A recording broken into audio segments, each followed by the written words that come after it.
Certes, l'utilité de ce que nous allons démontrer ici n'est pas à toute épreuve, mais un peu de fantaisie ne fait pas de mal parfois.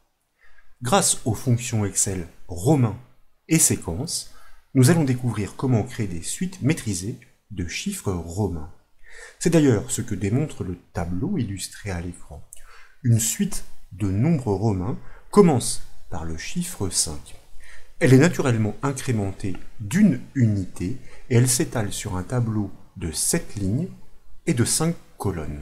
Bien sûr, nous pourrions changer des paramètres dynamiques, comme ici avec cette petite grille le pas, pour pouvoir faire évoluer cette suite de 10 unités en 10 unités, et à validation, vous constatez que c'est effectivement le cas.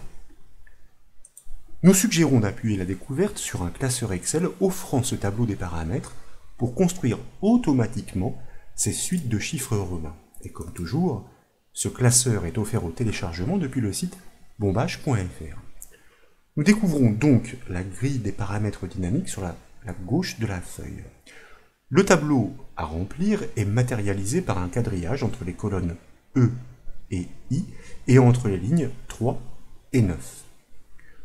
Pour obtenir des chiffres romains sur la base de chiffres arabes, il suffit simplement de passer ces nombres à la fonction Excel romain.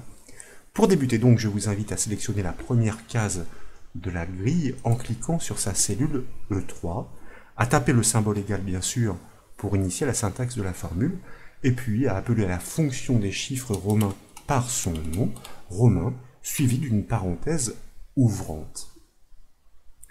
Nous l'avons dit, la fonction romain attend en paramètre le chiffre arabe à traduire dans son homologue latin.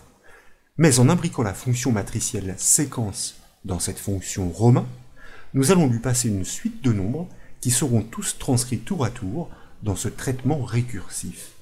C'est l'astuce très simple qui va nous permettre de créer des séquences logiques de chiffres romains modulables à souhait. Pour cela donc maintenant je vous invite à inscrire la fonction de suite logique suivie d'une parenthèse ouvrante, donc la fonction séquence. Dès lors, nous pouvons définir le nombre de lignes de cette suite en cliquant directement sur sa cellule C3. Puis, nous tapons un point-virgule pour passer dans l'argument du nombre de colonnes et nous définissons ce dernier en cliquant sur sa cellule C4. De nouveau, nous tapons un point-virgule, cette fois pour passer dans l'argument du point de départ de la suite. Et nous allons définir ce premier numéro en cliquant dans la suite logique sur la cellule C5.